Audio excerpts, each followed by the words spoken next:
নির্ধারিত দামের চেয়ে প্রায় দ্বিগুণ দরে বিক্রি হচ্ছে 12 কেজির এলপিজি সিলিন্ডার। 1300 টাকার সিলিন্ডার প্রায় 1000 টাকার বেড়ে বিক্রি হচ্ছে 2200 টাকারও বেশি দামে। এতে চরম ভোগান্তিতে গ্রাহকরা। ব্যবসায়ীরা সংকটের কথা বললেও বাস্তবে নভেম্বরের চেয়ে ডিসেম্বরে বেড়েছে এলপিজি আমদানি। জাতীয় ভোক্তা অধিকার সংরক্ষণ অধিদপ্তর বলছে, কৃত্রিম সংকট তৈরি করে ইচ্ছে মতো দাম নিচ্ছে ব্যবসায়ীরা। প্রতি মাসে এলপিজি সিলিন্ডারের দাম নির্ধারণ করে দেয় Bangladesh energy regulatory commission BERC, কিন্তু এর চেয়ে অনেক বেশি দামে বিক্রি করেন ব্যবসায়ীরা। গত কয়েকদিন ধরে যেন নৈরাজ্য চলছে এই খাতে। 12 কেজি এলপিজি সিলিন্ডারের নির্ধারিত দাম 1306 টাকা হলেও ক্রেতাদের কিনতে হচ্ছে 2200 টাকার বেশি দরে। 6 দিন আগে 1350 টাকা দেয়া, 6 দিন পরে আনছি 1950 টাকা দেয়া। আজকে আনছি গ্যাস মানে আপনার 2200 টাকা নিচে আর কি।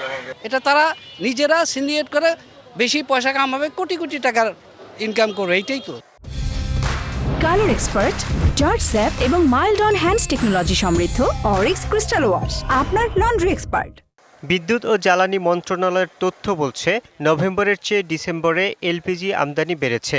নভেম্বরে এলপিজি আমদানির পরিমাণ ছিল 1,05,000 মেট্রিক টন, আর ডিসেম্বরে আমদানি বেড়ে হয় 1,27,000 মেট্রিক টন। জাতীয় ভোক্তা অধিকার সংরক্ষণ অধিদপ্তর বলছে, কৃত্রিম সংকট তৈরি করে ফায়দা লুটছে ব্যবসায়ীরা। গ্যাস সিলিন্ডারের দামটা যেহেতু সরকার নির্ধারণ করে দেয়, সেক্ষেত্রে নির্ধারিত দামের থেকে বেশি দাম নেওয়াটা অযৌক্তিক এবং অনৈতিক। সরবরাহ কমের সাথে সিলিন্ডারের ক্ষেত্রে দামের কোনো সম্পর্ক নাই। দাম যেটা সরকার নির্ধারণ করছে এই দামে বিক্রি করতে হবে। এর থেকে বেশি দাম নিলে ভোক্তা অধিকার সংরক্ষণ অধিদপ্তর আইন অনুযায়ী ব্যবস্থা নিচ্ছে। অভিযোগ উড়িয়ে দিয়ে ব্যবসায়ীদের দাবি, অন্যায়ভাবে অভিযান পরিচালনা করছে ভোক্তা অধিকার। আমি যদি একটা দুইটা চারটা গ্যাস পাই, এটা যদি একটু অতিরিক্ত দামে না বিক্রি করি, আমরা কিন্তু আমার খরচও পোষাইতে পারবো না, এবং কাস্টমারও চাচ্ছে, তাই বলে আমি দিচ্ছি।